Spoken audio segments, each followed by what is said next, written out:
James is 25. He loves technology and problem solving. He dreams of working for a large company, but he feels nervous talking to new people. He wants to improve his conversation skills. One day, he is faced with an unexpected challenge. James has been preparing for a job interview for weeks. He has rehearsed his answers, researched the company, and even practiced in front of a mirror. He feels ready for any question they might ask.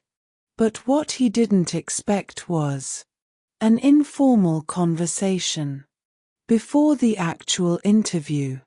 When James walked into the company office, he was greeted by the receptionist, a friendly woman in her 30s. "Good morning. You must be James," she said with a warm smile. "Yes, I am. Nice to meet you," James replied politely. "The interview will start in about 15 minutes," she informed him. "But before that, our CEO, Mr. Carter, would like to have a friendly chat with you in the waiting room." James felt his palms sweat. A friendly chat. He had prepared for tough technical questions, not small talk with the CEO. But he knew this was an important opportunity to make a great first impression. "Of course," James said, trying to sound confident. He followed the receptionist into the waiting room, where Mr. Carter was waiting. Mr. Carter was an older man with keen eyes and a gentle smile. He gestured to the chair next to him. "James, welcome. Please have a seat." "Thank you, Mr. Carter. It's nice to be here," James replied, trying to keep his composure. "So, James, tell me about yourself," Mr. Carter said, leaning back in his chair. James had practiced this question many times, but in formal settings. Now, he had to answer naturally. "Oh, I like solving problems," James began. "I like learning about technology. But what interests me most is working with a team to turn ideas into reality." Mr. Carter nodded. "Great. What do you do in your spare time?" James saw an opportunity to make the conversation more interesting. "I like to play chess," he said with a smile. "It helps me think strategically. I believe it's useful in both life and work." "Do you play, Mr. Carter?" The CEO smiled. "I do. Maybe we should play a match someday." James felt himself relax. The conversation flowed naturally. Mr. Carter continued. "I like how you connect chess to strategic thinking. What was one of the biggest challenges you faced when learning chess?" James thought for a moment. "I used to rush into moves. But over time, I learned to be patient, think ahead, and analyze my opponent's strategies. Similar to working on a big project, planning is key." Mr. Carter smiled. "That's a great insight. At our company, we value strategic thinking. I think you'd be a good fit here." James felt a wave of confidence.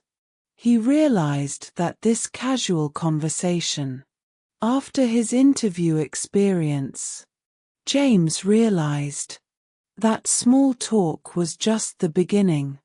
To grow in his career, he needed to build strong relationships with people in his industry. That's why he decided to attend a tech networking event. Networking is important because It helps you meet new people who can offer job opportunities or advice. You can learn about the latest trends in your field. It allows you to practice your communication skills in a professional setting. At the tech event, James felt nervous. The room was full of professionals talking in small groups. He wasn't sure how to start a conversation. But then, he remembered the 3 steps to networking success. James took a deep breath and approached a group of 3 people discussing artificial intelligence. He decided to introduce himself. "Hi, my name is James. I'm a software developer interested in AI. Mind if I join the conversation?" One of them, a woman named Sarah, smiled. "Of course, James. We were just talking about how AI is changing the job market. What's your take on it?" James felt relieved. The group was open to new people, and he had successfully started a conversation. Now that James was part of the conversation, he needed to keep it flowing. He remembered to listen carefully to what others said, ask questions to show interest, share his own thoughts briefly.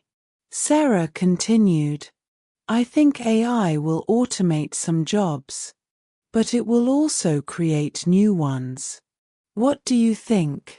James responded, "That's a great point. I read a study that says AI will create more jobs than it replaces. But I wonder if companies will be ready to train people for those new roles." A man in the group, Mark, nodded. "Yes, companies need to invest in training. Are you working on any AI projects, James?" James was happy that the conversation was natural. "Not yet, but I want to. Do you have any advice on how to start?" Mark smiled. "Absolutely. I recommend taking online courses and joining AI communities. I can share some resources with you." James felt excited. Not only was he having an engaging conversation, but he was also learning valuable information. After talking for about 10 minutes, James felt it was time to move on and meet more people. "This was a great conversation. I really appreciate your insights, Mark. Would you be open to connecting on LinkedIn?" Mark replied, "Of course. I'd be happy to stay in touch." James smiled. "Great. And Sarah, it was really nice meeting you too. Hope to see you at another event soon." Sarah responded, "Likewise, James. Best of luck with your AI journey." James walked away feeling confident. He had made new connections and learned new things. James had just finished a job interview at a technology company. He had prepared for weeks, practicing common interview questions and improving his technical skills. Now, he was feeling a mix of emotions: relief, excitement, and a little nervousness. Did I do well? Did they like my answers? Will I get the job? These questions ran through his mind. To relax, James decided to visit his favorite cafe. It was a cozy place with warm lights, soft music, and the smell of fresh coffee. He often came here to work on his coding projects, read books, or just enjoy a peaceful moment. He ordered a cappuccino and found a quiet table near the window. He took out his laptop and opened his latest project. James was always looking for ways to improve his skills. Today, he planned to review his interview answers and practice some new coding techniques. As he was typing, he noticed a man sitting nearby. The man had a laptop, a sketchbook, and a tablet. He looked focused, occasionally making quick sketches on his tablet. Maybe he is an artist or a designer, James thought. James had been working on his English speaking skills. He knew that starting a conversation could be a great way to practice. He took a deep breath, smiled, and said, "Hey, I see you're working hard. Are you a programmer too?" The man looked up and smiled back. "Not exactly. I'm a graphic designer. I create digital art and animations. What about you?" James felt more relaxed. "I'm a software developer. I just finished a job interview today." "Oh, really? How did it go?" the man asked. "I think it went well, but I'm still nervous," James admitted. "I understand. Job interviews can be stressful. But don't worry, if you prepared well, I'm sure you did great." James was happy to have started a conversation.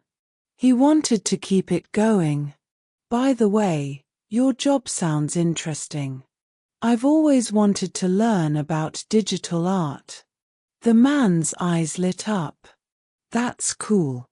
And I wish I knew more about coding. Maybe we can help each other." James smiled. "That's a great idea. I can show you some coding basics.